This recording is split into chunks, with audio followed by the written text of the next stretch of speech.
Mes frères, nous ne sommes pas très habitués à célébrer tous ensemble cette fête de la croix glorieuse et il faut faire un petit peu d'histoire pour en comprendre la place dans notre calendrier liturgique et surtout sa fonction dans notre prière.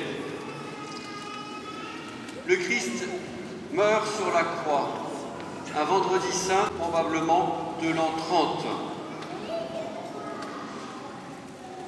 Le bois sur lequel il donne son dernier souffle servait sûrement à d'autres crucifixions. C'était malheureusement une coutume de l'époque pour condamner tous les malfaiteurs. On peut penser qu'après la mort de Jésus, le même bois a continué à servir ainsi. Jusqu'à quand? Voilà la première question qu'il faut se poser. Il y a une rupture dans l'histoire de Jérusalem, c'est sa prise par les Romains en 70 après le soulèvement juif. C'est la destruction du temple. Nous ne sommes plus cette fois-ci dans l'ordre des actions de police comme pouvait les mener Ponce Pilate, mais bien dans l'ordre des actions militaires. Ça nous rappelle d'ailleurs quelque chose de notre histoire contemporaine. À partir de là, on peut penser que, lié aux destructions, ou peut-être à la destruction complète de la ville en 135, la croix est oubliée, laissée sur place, là où il était, peut-être dans un trou comblé par toutes sortes de débris sur lesquels les Romains reconstruiront une ville nouvelle. Je vous souhaite d'ailleurs de pouvoir vous rendre en pèlerinage à Rome et vous retrouverez des vestiges de toutes ces époques.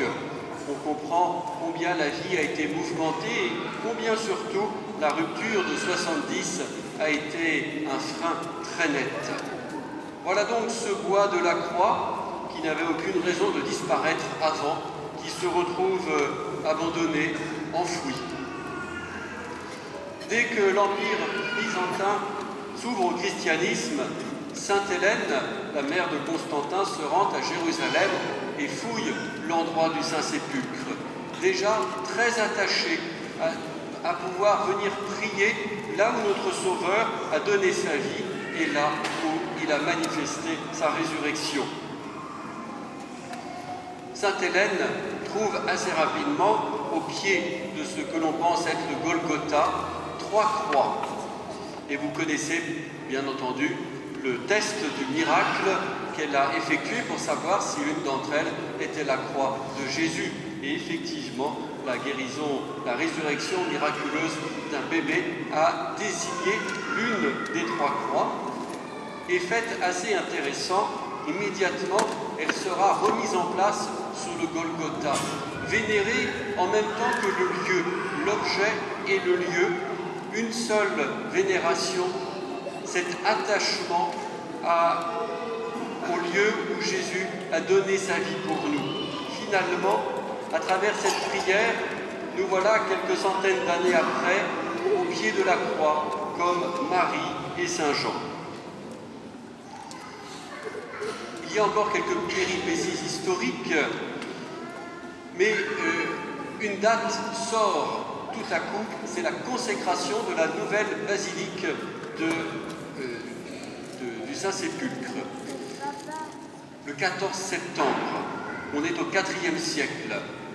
Et cette date est un événement pour tout l'Empire. Au moment même où le christianisme se répand à travers tout l'Occident, eh bien ce lieu de Jérusalem devient le cœur de notre affection et le cœur de la prière de tous. Aussi, la fête du 14 septembre prend-elle un très grand rayonnement dans tout l'Empire. Là-dessus, malheureusement, il y a au 7e siècle une invasion des Perses et la croix disparaît. Mais l'empereur Héraclius non seulement reprend Jérusalem, mais obtient la restitution de la croix et la remet en place. Et quelle meilleure date pour la remettre en place, si ce n'est précisément le 14 septembre.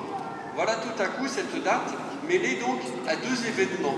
la dédicace de la basilique du Saint-Sépulcre et également ce qu'on a appelé l'exaltation de la Sainte Croix, c'est-à-dire en fait le fait qu'on la redresse et qu'on la propose à la vénération des fidèles.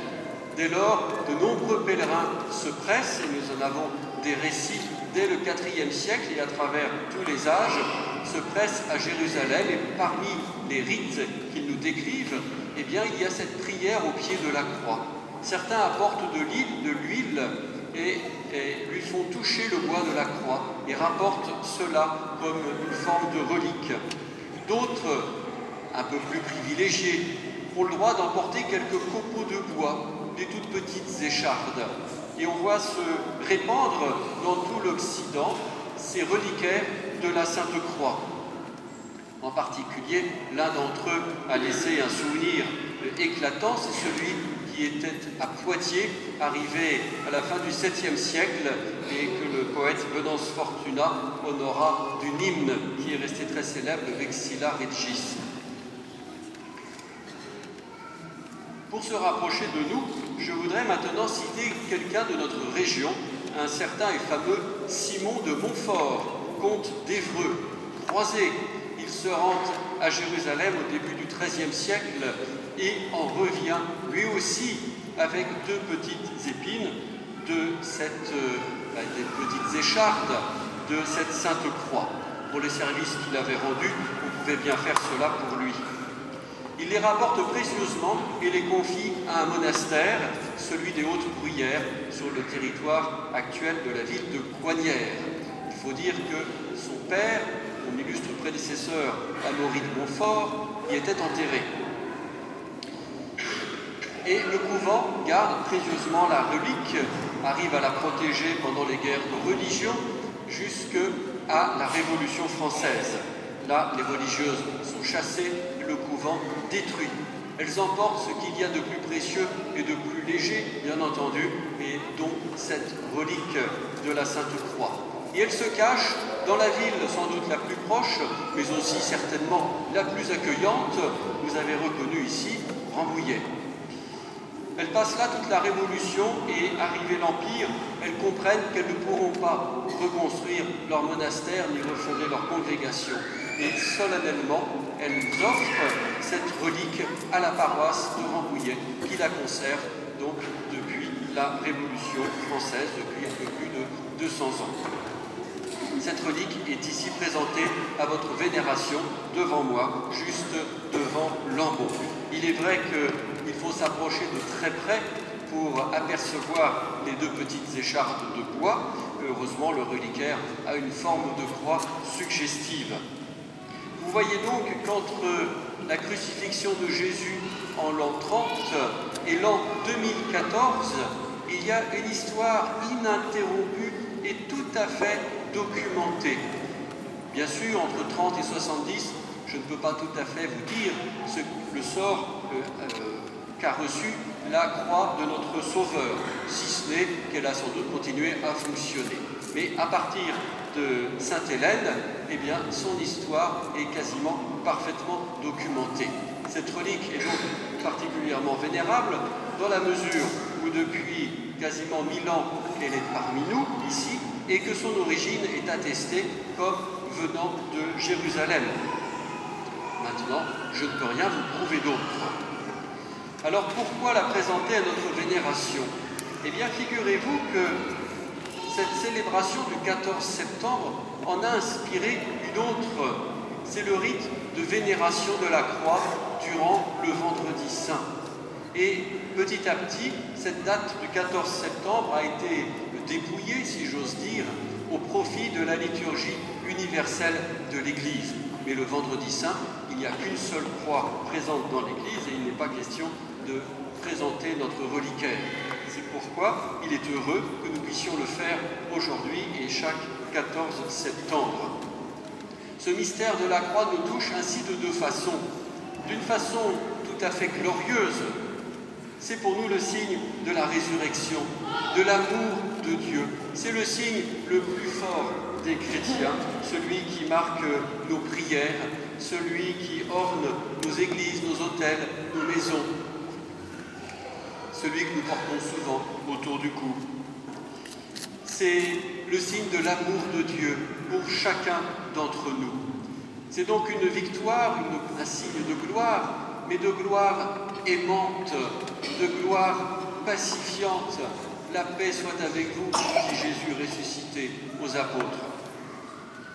Mais ce signe est indissociable d'une souffrance.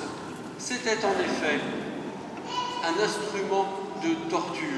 C'est aussi surtout pour nous, le rappel de la façon dont Dieu nous rejoint. Comment la puissance de Dieu se révèle-t-elle et se manifeste-t-elle? Si j'avais quelque chose à prouver au monde entier, j'imagine qu'avec beaucoup de dollars et pas mal d'armées, j'arriverais à l'imposer plus ou moins, mais jamais vraiment et jamais parfaitement. Par contre, Dieu a choisi le seul moyen qu'on ne peut pas lui retirer, le moyen de l'abaissement, le moyen de la pauvreté. Celui qui se laisse condamner injustement nous montre jusqu'où peut aller l'amour de Dieu et nous montre jusqu'où doit aller notre amour à sa suite.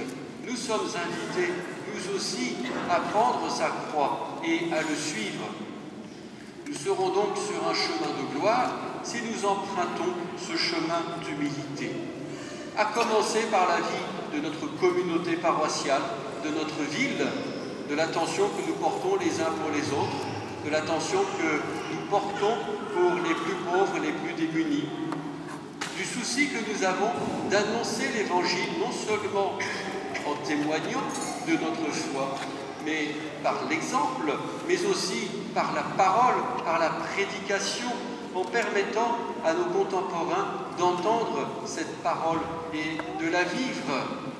Comme Saint Jean, au pied de la croix, entend les paroles que Jésus prononce, « Père, pardonne-leur » et toutes les paroles que l'Évangile nous ont rapportées. Entrons donc dans ce chemin glorieux. Pour vous encourager, je rappellerai qu'aujourd'hui, les moines commencent leur grand carême, leur grande préparation à la fête de Pâques. Alors quand vous trouverez que les 40 jours de notre carême sont un peu longs, pensez que d'autres s'y préparent depuis beaucoup plus longtemps. C'est en fait toute une vie de préparation pour entrer dans cette communion avec Dieu. Voilà une belle grâce à demander. Amen.